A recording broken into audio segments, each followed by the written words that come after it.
Dirt Trax is sponsored by CanAm. The ride says it all. Polaris, the world leader in off-road innovation. And by Yamaha. Conquer Outdoors. You know, over my illustrious career here hosting Dirt Trax, I've had the great pleasure of riding at Hatfield McCoy countless times. And every year I try and do something a little bit different. One of the things they do there that we've never experienced is riding dirt bikes. They have excellent single track trails. They're very well known for dirt bikes. So I thought, you know what? Bought myself a new bike at the beginning of the year. Let's do that. That right here. Lucky for me, one of my longtime friends, Tanner, is an avid dirt bike rider. So I was pretty sure when I asked Tanner if he wanted to come to Hatfield, he was gonna make it happen no matter what. Luke called me out of the blue and he's like, do you feel like going on a dirt bike trip to West Virginia? After going on the first trip with Luke, back in 2011, we took ATVs. I was really pumped we were gonna take some bikes down. Fine. Okay, I'll grab you a strap. I've kind of been riding dirt bikes my entire life, I guess you would say. I was on a two-wheeler when I was 3 years old, got my first dirt bike when I was 4 or 5.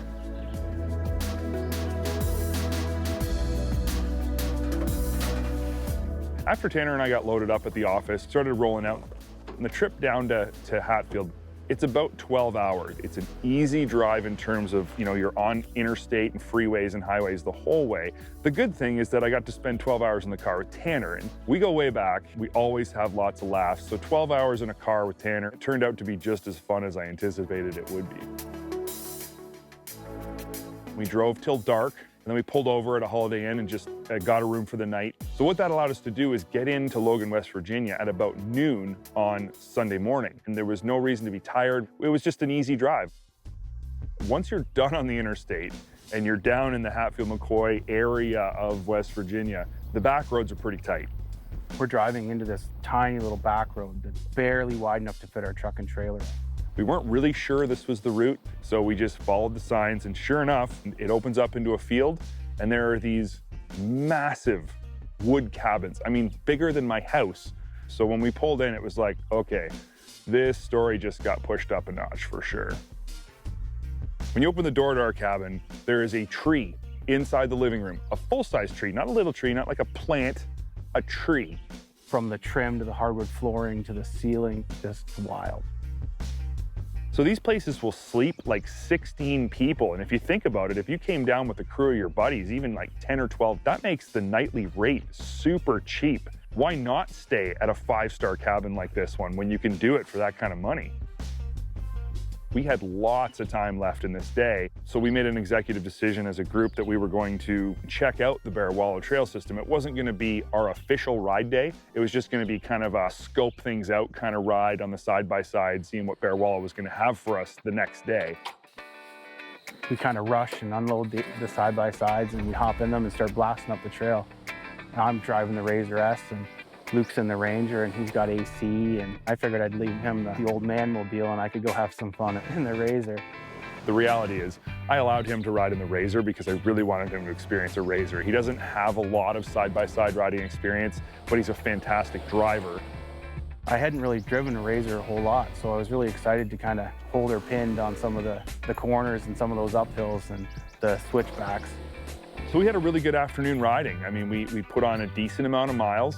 We didn't get in any trouble, but we were pretty excited about the next day when we could spend an entire day out there seeing all of what Bearwallow was going to have to offer. We'd done a lot that day and we're hungry. So we thought, let's make a dinner. Between myself and Tanner and the 2 camera guys, we should be able to come up with a decent dinner. We all chipped in and we all made something, and we had a really great dinner. It was fun. We all had some laughs. We're a family when we're on the road, and the camera guys, Mark and Jake, are every bit a part of that family as the other people who are with us, and it's kind of a nice way to just bring everybody together before we really got into the meat of the story. Dirt Trax is sponsored by Princess Auto, a unique world of equipment, tools, and more. Day 1 really had us pumped for day 2 because it was so nice when we went out on Bearwallow for that short ride. Unfortunately, when we woke up, the weather did not cooperate with us. It became pretty clear it wasn't going to stop. So we just made a decision that we weren't going to ride that day. So we ended up in the morning there just kind of having a bit of a siesta on the couch in the cabin, passed out for an hour or so. But I didn't want to waste the day. So Luke said, well, I've been around this area lots, and I've been able to experience a lot of cool things, and I'd like to show you what West Virginia has to offer as far as historical sites. You're given lemons, we're going to make some lemonade. And I'm going to take Tanner around to some cool historical spots that really tell the story of what happens here in West Virginia, the history of West Virginia. So they're close enough that we're going to take this rainy day and do that instead. First one, of course, my favorite, is the Hatfield Cemetery. I've done it before, but Tanner seemed really interested, and Jake, our camera operator, he's a history buff like crazy, so he loved it too. It was pouring rain and we did get soaked, but it was definitely worth it. And Tanner really seemed to like it, so that's what was most important to me.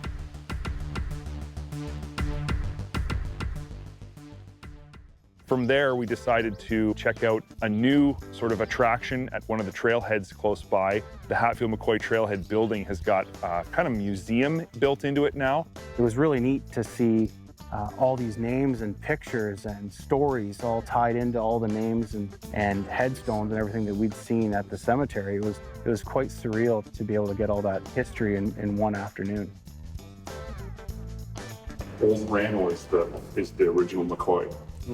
So the rain hadn't stopped, so we decided to grab a quick lunch in Logan and then head back to the cabin. And, they've designed these cabins with the possibility of bad weather in mind, because upstairs is this custom pool table, there's a pinball machine, there's a pachinko machine, all this cool stuff that's available to use.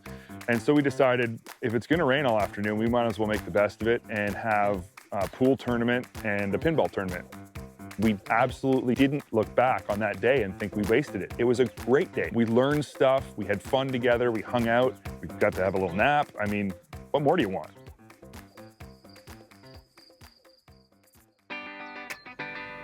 We get up bright and early and we're hoping that we get some decent weather. And it's sunny, it's awesome. And we're just pumped. So happy, all of us, that we get a chance to take those bikes finally off the back of the truck. After a hearty breakfast at Bob Evans on our dirt bike ride day, we headed to the trailhead and we chose to ride Rock House because Rock House is known to have really good single track and a wide variety of dirt bike single track. Finally get him unloaded off the truck after seeing him up there for a bunch of days, just got geared up, just like pumped out of our minds, ready to go.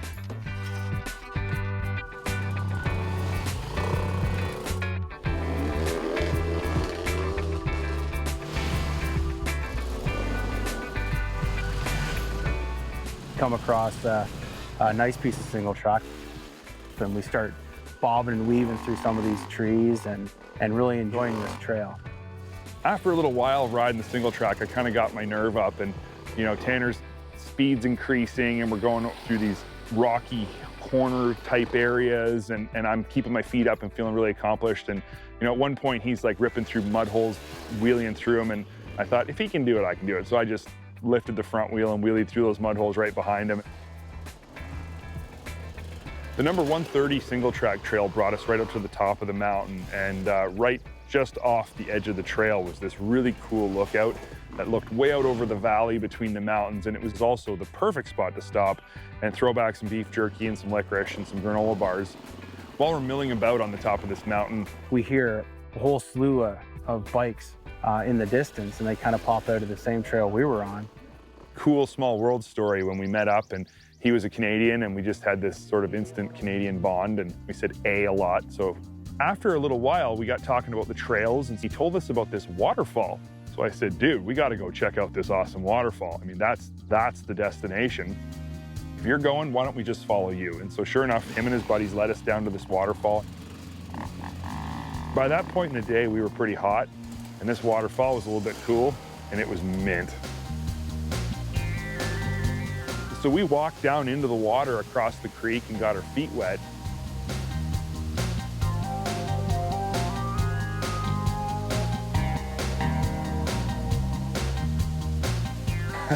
Our camera guy, Mark, he's like, well, how about we do rock, paper, scissors, and whoever loses goes in the waterfall. And I could see this twinkle in his eye, like he thought he was some rock, paper, scissors master.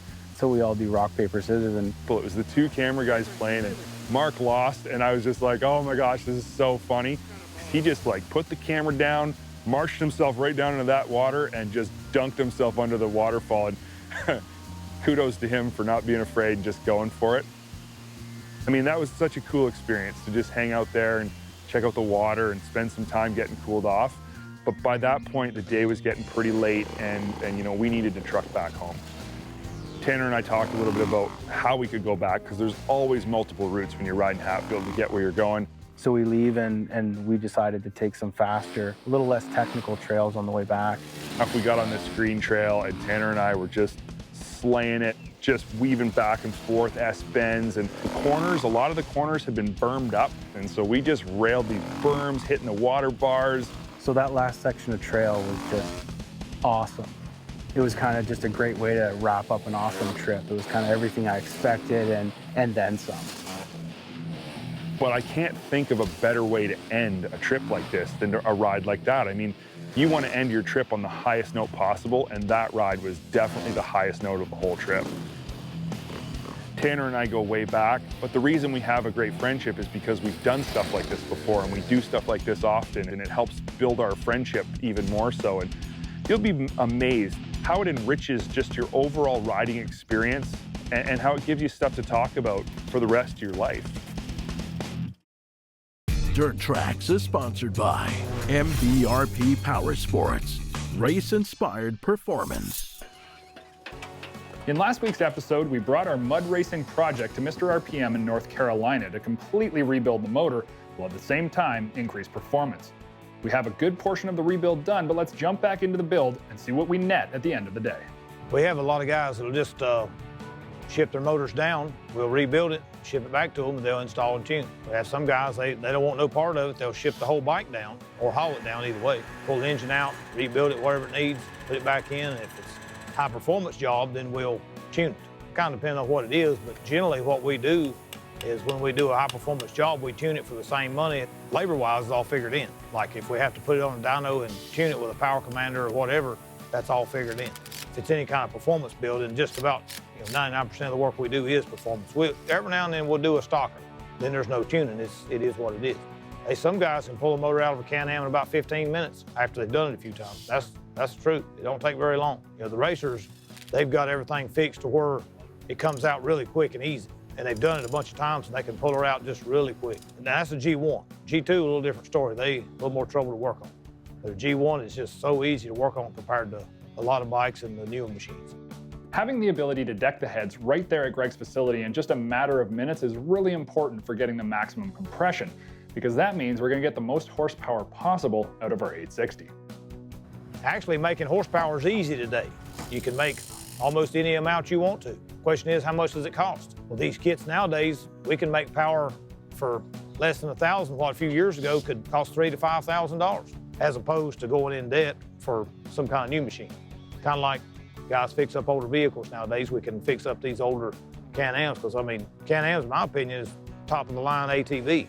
On the rebuild, we went with a 5mm overboard throttle body, an engine programmer, an ECU reflash, and a full HMF exhaust. Now I was really excited to see what we were going to get on the dyno. Factory on all these 800s is around 50 to 52 horsepower to the tire, which is pretty common on about any dyno. And these will make between 75 and 80. That's with Maverick heads, the Mr. RPM Maverick style OEM heads, which are not but $250 a pair, Mr. RPM cams, stock 800R intake, board throttle body, HMF full exhaust, and of course a power commander and a reflash to tune with. Of course we pulled 79 horsepower on pump gas. It's pretty easy to make 75. Anybody can do that. If you really, really want to dial it in and get all that, you can probably get 79, 80. Some guys make it 82, 83. So it's real good bang for the buck. The CanAms have a CVT, so tuning them is relatively easy compared to a lot of things. You basically don't use the whole map.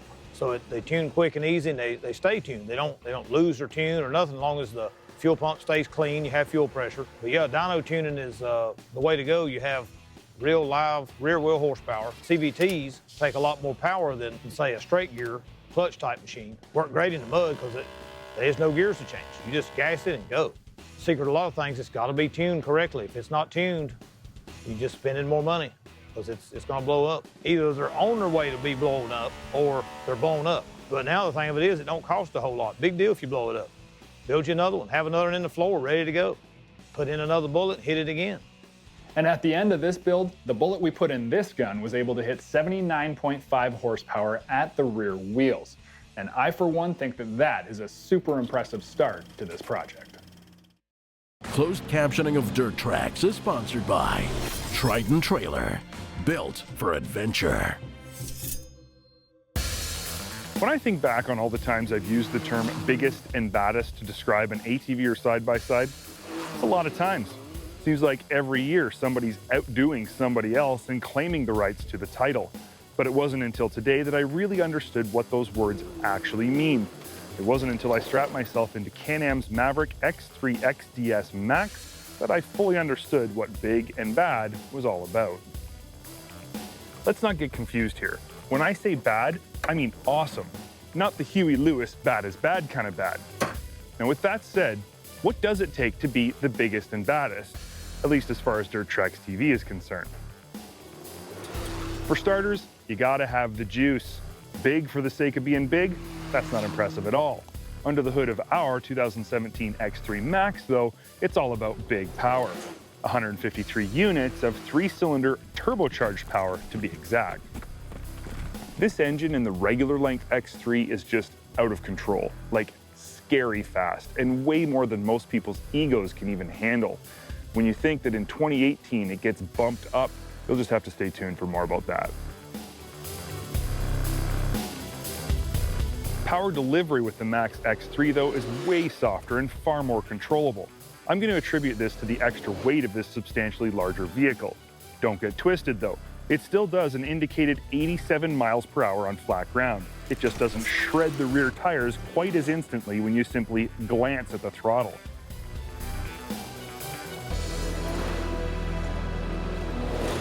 This X3 Max chassis is long, like school bus long. When it comes to sport side-by-sides, it's among the longest ever built, and that comes with a list of good and not so good side effects. First, the not so good. The long chassis increases the turning radius of the X3 Max by a large margin. Not a surprise, and it's honestly not as wide as I expected. However, the extra length also means when you do get sideways, the rear of the vehicle is literally on the other side of the trail, possibly even in the ditch. You really have to be careful and be mindful of where your rear end is going. That sounded different than I expected. Of course, there's a number of positive side effects of this long chassis as well. For starters, the extra length makes the vehicle feel incredibly stable. In fact, I'd go so far as to say it's actually difficult to get this thing to tail out in any significant way unless you're really working at it. This instills a lot of confidence in its high-speed handling. Also, the long chassis helps create an even smoother feeling ride than the short X3, which is already an outstanding riding vehicle. Bumps happen in 2 stages, front, then rear, and you really do feel like there are less of them and that they're way smaller than they actually are. Yes, a lot of this is attributed to the X3's stellar suspension setup. Double A-arms up front produce a class-leading 20 inches of travel that's damped by an awesome set of Fox 2.5 Podium RC2 piggybacks. The rear 4-link trailing arm setup also produces a class-leading 20 inches of travel on the XDS model and is also damped by a set of Fox 2.5 Podium RC2s. Combined, this overall suspension package makes the X3 Max feel like it's floating more than it is riding on the ground. Travel feels bottomless and plush, but when you do inevitably find the end of that 20 inches of travel, excellent anti-bottoming control keeps things from getting painful. The interior of the X3 Max is really what this vehicle is all about. Being big for the sake of being big is useless, but in this case, the X3 Max is big so that all occupants have enough room to be equally as comfortable. Fully adjustable cart-style front seats are the same as in the short X3 and are as close to seating perfection as any side-by-side has come so far. But the rear seats are also nicely reclined, adjustable, and feature almost full-size legroom. So even as a passenger, you're going to be both comfortable and well-positioned for aggressive riding. I really can't say enough about how well thought out and designed this interior is. Yes, the trade-off is the extra length of the Max and the associated weight, but in my opinion, it's completely worth it to ensure all the occupants are as happy as they can be. Obviously, our X3 XDS Max is sporting a pretty long list of accessories from Can-Am's parts catalog, but I do have to say that none of our positive impressions about the Max have been swayed due to these add-ons. We'd be just as happy with a bone stock X3 Max as we are with this one. Of course, a bone stock X3 Max comes with a long list of niceties anyway. 14-inch aluminum beadlock wheels, a rear center-mounted passenger grab handle, LED lighting with cool accent lights, tri-mode DPS, a digital security system, and doors all the way around. The verdict on Can-Am's Maverick X3 XDS Max is that it's the fastest and most comfortable way to haul yourself and 3 friends around the trails or dunes. It's that simple. In 2018, it gets more power, so it will be even more impressive. If you're popular and like to go fast, this is your ride. Dirt Trax Television has been sponsored by Polaris, the world leader in off-road innovation, Can-Am, the ride says it all, and by Arctic Cat, share our passion.